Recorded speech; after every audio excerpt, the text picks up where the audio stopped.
तुम्हारे ऊपर प्रियालाल की निरंतर कृपा बरस रही है, तुम उस कृपा में भींज रहे हो।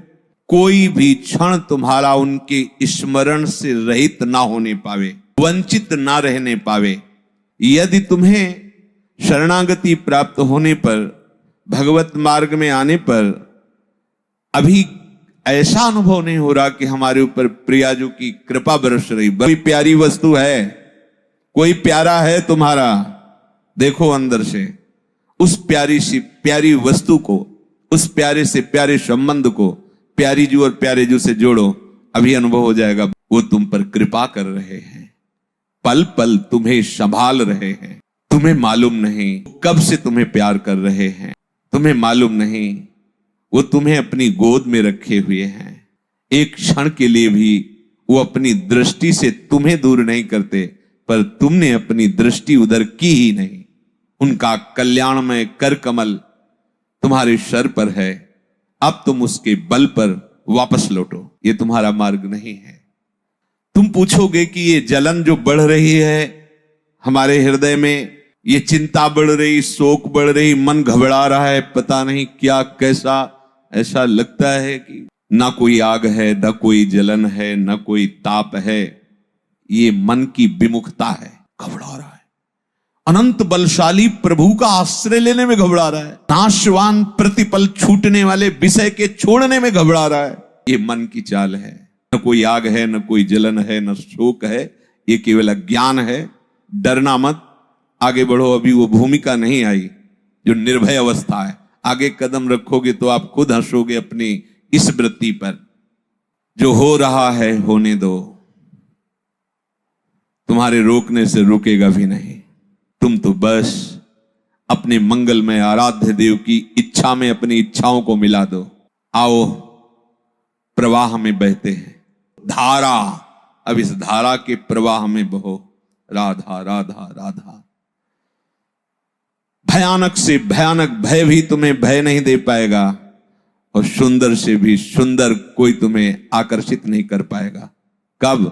जब राधा की धारा में बहोगे, बाह में, लीला में तुम्हें वो बता देंगे अपना रहस्य। लीला में तुम्हें ऐसा जगा देंगे कि तुम कभी सोओगे नहीं। तुम्हें वो दिखा देंगे कि वो कब से तुम्हें प्यार कर रहे हैं, जब से प्यार कर रहे हैं तब से अलग ही नहीं हुए, तुम ही भागते रहे, उनकी तरफ कभी देखा नहीं। तो फिर बाद में अनुभव करा देंगे कि तुम उन्हीं के स्वरूप हो, कोई और नहीं। उस समय तुम उनके हाथ के विशुद्ध खिलौना बनकर उनकी नित्य लीला में प्रवेश पा जाओगे। प्रभु सत्य है, प्रभु नित्य है, प्रभु सर्वत्र है, इसलिए तुम्हें कपट और पाखंड करने की जरूरत नहीं है, नाटक करने की जरूरत नहीं है। प्रभु तुम्हें बहुत प्यार करते हैं और वो बहुत सर्वशक्तिमान है। अब तुम्हें जितनी शक्ति उन्होंने दी है, बस सारी शक्ति लगा करके उनके भजन में समय व्यतीत करो। विषय चिंतन ना होने पावे। विषय भोग क्रिया नहीं हुई, केवल विषय चिंतन हुआ, उसी से सर्वनाश हो जाता है। विषयों को भोगता हुआ वो हृदय की निर्मलता को प्राप्त होता है। विषय ना भोगता हुआ, विषय का चिंतन करते हुए वो सर्वनाश को प्राप्त होता है। अब भगवत विधान से जो उसके सामने आता है, उस भोग को वो भगवत प्रसाद रूप भोगता है। प्रतिपल उसका अंतःकरण निर्मल होता चला जाता है। हमारी बुद्धि केवल प्रभु में है और उसको हम सरल भाव से बता रहे हैं। अब हमें वही भोग भोगने हैं जो हम अपनी प्रियाजू को अर्पित कर सके। अपने भोग भोगता नहीं है, भोग भोगता प्रियालाल है, अपने प्रसाद भोगता है।